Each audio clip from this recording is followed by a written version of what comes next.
Ayan, hello guys! Ayan, magandang umaga, tanghali at gabi sa inyong lahat. So, for today's video ay ipapakita ko sa inyo ang ating Himalayan pink oil salt. Ayan, di ba? Bakit ko ba ito ini-introduce sa inyo? So, kaya ko ini-introduce to sa inyo kasi ito, syempre, proven and tested ko na to. So, yung first na gamit ko is ito yon. Ito yung unang Prada, ito yung unang Himalayan pink oil salt. Ayan, ubos na nga, wala na nga rin yung cover niya. So, ito yung kasabay niya, ito yung una kong sinubukan. Ayan. So, magtataka kayo, bakit yung sunflower oil is marami pa? Kasi, mas gamit na gamit ko to. Kasi, gustong gusto ko talaga yung, which is, okay din naman tong Himalayan na sunflower oil. Kaya lang, syempre, eto, gamit na gamit ko to sa buong katawan ko. Talagang sobrang ganda nito. Ito kasi ginagamit ko lang to sa buhok, ayan, sa labi, ayan, pag minagmo-moisturize ako ng ulo, tapos pagkatapos ko maligo, ginalagyan ko yung buhok ko nito. Kasi syempre, alam nyo na, yung ating buhok dyan, meron ng, alam mo, mga sumpa-sumpa dyan. So, ayun, yun yung ginagamit ko na pang, para syempre, ma-cover din. And talaga namang babalik siya sa pagiging black. Ayan, kahit pa paano yung niya, yung strand niyang ang tawag doon, strands, yon ng buhok ko medyo kumakapal-kapal din naman. So, kasi nga medyo natatanggalan ako ng buhok. Alam niyo na nagkakaroon tayo minsan ng hair fall. Ayan. So, the best din tong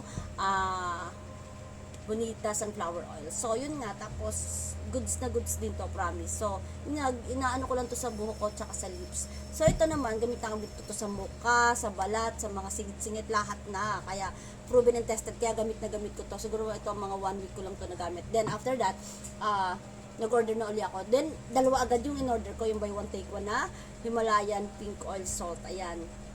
Saka kung ako sa inyo, try nyo this talaga.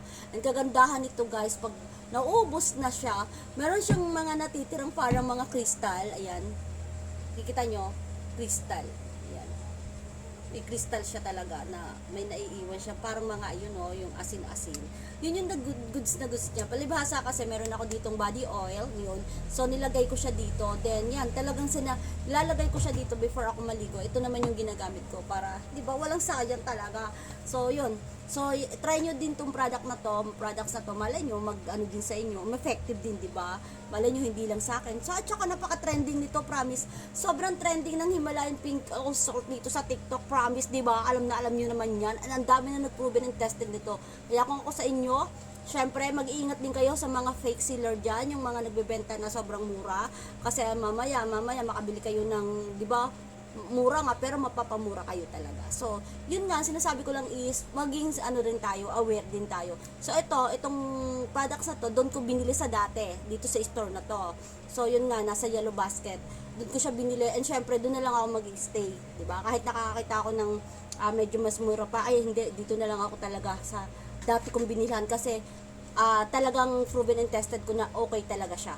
So, ayun na nga. So, bilhin na lang natin to guys. Malay nyo, maging effective din sa inyo. Okay? And lahat talaga promise, mula ulo hanggang paa, hanggang talampakan, ginagamit ko to. So, yun nga. Try nyo this product and sabihin nyo na lang din sa reviews kung okay or goods or hindi sa inyo, diba? Kasi hindi naman tayo pare-pareho. Pero para sa akin, goods to. Kaya, ini-endorse ko or, ayan, minamarket ko to dito sa aking TikTok. So, ano pang i-wait nyo? Try nyo din itong bilihin dyan sa aking yellow basket. Okay?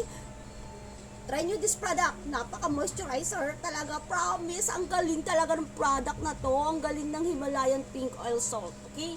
Try nyo this product din. Malin nyo, di ba? Rin to sa inyo. O, di ba? Malin nyo, may effective din sa inyo. And proven and tested naman talaga, di ba? Okay? Bye-bye!